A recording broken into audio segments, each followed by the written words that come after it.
नमस्कार, आप देख रहे हैं N24 न्यूज गुजरात। सूरत शहर के वराछा पुलिस स्टेशन के लॉकअप से फरार होने के मामले में पिछले 21 सालों से फरार आरोपी को महाराष्ट्र के मुंबई से गिरफ्तार करने में सूरत शहर पीसीबी को सफलता मिली है।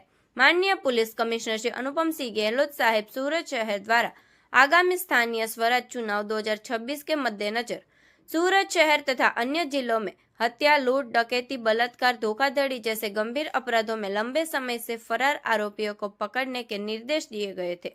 निर्देश के अनुसार पीसीबी के पीआई आर.एस. सुवेरा साहेब द्वारा सूरत शहर एवं अन्य जिलों के विभिन्न पुलिस स्टेशनों में दर्ज हत्या, लूट, डकैती, बलात्कार एवं धोखाधड़ी के मामलों में फरार आरोपियों की जानकारी एकत्रित की गई।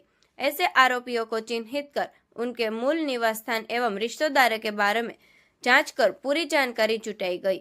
इस जानकारी का विश्लेषण कर आरोपियों को पकड़ने हेतु पीसीबी की अलग अलग टीमें बनाई गई, जिन्होंने तकनीकी सर्वेलेंस एवं ह्यूमन सोर्सेज के माध्यम से जांच कर कार्रवाई की। निर्देश के तहत police sub inspector SR. Patel साहेब तथा पीसीबी की टीम फरार आरोपियों की तलाश में थी। इसी दौरान पीसीबी के एएसआई हसमुख भाई मोहन भाई तथा हेड कांस्टेबल अशोक भाई लूणी को सूचना मिली कि वराछा पुलिस स्टेशन के प्रथम अपराध क्रमांक भारतीय दंड संहिता की धारा 224 के तहत फरार आरोपी विनय सरमनलाल उर्फे अमृतलाल धोबी दिवाकर मूल निवासी वैशाली घाट इटावा उत्तर प्रदेश वर्तमान में तबेले के पास दत्ता मंदिर जनता नगर सोसाइटी काशीवीरा थाना मुंबई महाराष्ट्र में रहता है। इस सूचना की पुष्टि पीआई आर.एस. सुवेरा साहेब द्वारा कराई गई, जो सही पाई गई। इसके बाद उच्च अधिकारियों की लिखित अनुमति प्राप्त कर आरोपी को पकड़ने के लिए एएसआई हसमुख भाई मोहन भाई एवं हेड कांस्टेबल अशोक भाई लूणी की टीम को तत्कालिक मुंबई भेजा गया।